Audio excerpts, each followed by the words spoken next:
Okay, the next brush is kind of similar to the previous one, but it's got a pointier tip. So sometimes I might use this one for detailing as well. Really depends. Sometimes I just use the other one, but sometimes I use this. I don't know why, but sometimes I just feel like using this. So same deal with the paint. If you want obviously thinner lines, just dip the tip in only, and then you get, you know, just a little tiny bit of paint on there. You probably can't even really see it, but let's see.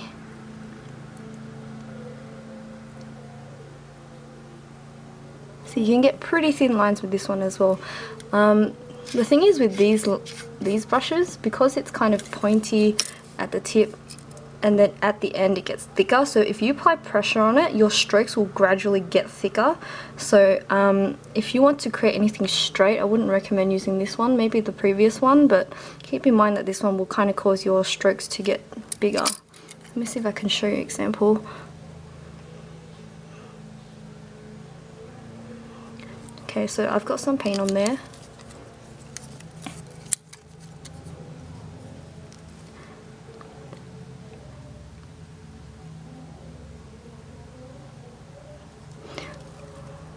Okay, maybe not really, but anyways, I find that sometimes if I want to create thin lines and I use this, it will just get thicker. So yeah, this, I don't know, I would use this to kind of fill in as well. I suppose if you want to get into the corners and stuff like that, it'd be really handy for that. So other than that, I don't really have any other uses for this, except for when I'm picking out fine detail, when I just use, you know, the tip of this just to kind of go in a little bit. Okay, so now I'm going to move on to this really long skinny brush here. I've got a few questions from these on my Facebook and my blog about how I use these. Because they're so long, what happens is they tend to flick, and technically these brushes are made for that purpose, but there is a way around it. You just have to use it carefully.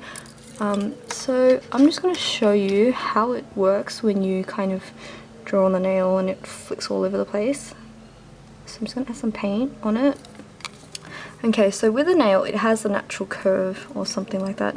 So what happens is when you try to draw with this, it ends up flicking. So say for instance, if I'm drawing from this corner to this corner,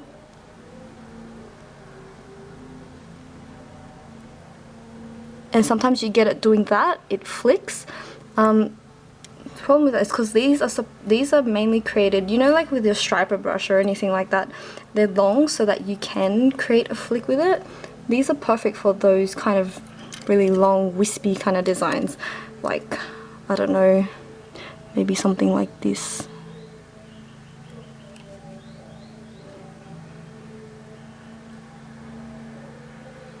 You know, it's perfect for this type of design, like,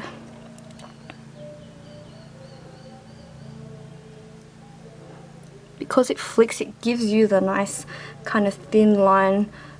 I mean, it's perfect for that, but if you wanted to get nice thin straight lines with this, my tip would just to be rotate your nail with the brush. So if this is your nail and you're drawing from this side to this side, so you draw, and then what you want to do is you want to rotate your nail around with it so that you're following it, and then it will become straight. You know, it's really simple. Like, if you leave your brush to move off the nail, that's when it will start to flick. But if you follow your brush with your nail, then you shouldn't really have any problems at all.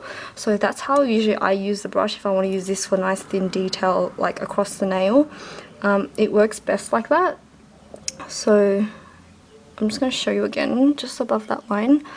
So you start here and then move your brush slowly, and then just rotate your nail around with it, and then you'll be able to get straight lines. And look, they're not thick, they're not flicking or anything like that. So that's that brush. Alright, the next brush will be this fan brush here. Most of you probably might not know what this is used for. I at first never used it before, but it's for glitter. So if any of you have seen my blog or my Facebook page, I did these glitter nails not long ago. So I use this brush to put the glitter on there.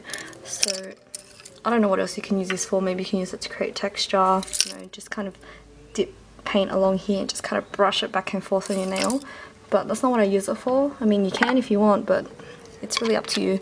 So I'm just going to show you how to use it with glitter. So what I have, I'm just going to put a bit of top coat on the nail. I'm just going to do this quickly because it's quick dry top coat and it won't even stick.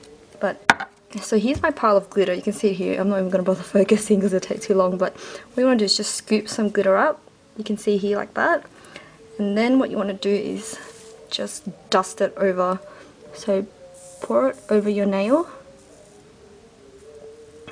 And then what I like to do is, while there's still glitter on here and while there's still glitter on here, I just like to pat it in.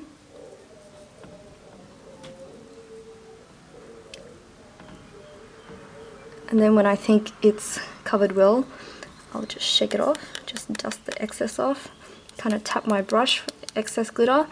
And if you're doing these on your fingers, which you probably most likely will be, just kind of dab it a little bit to let the glitter set.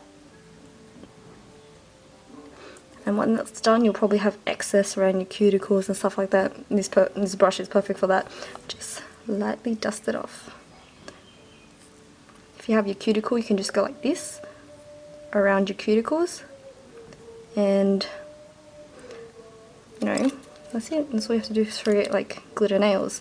So that's that brush.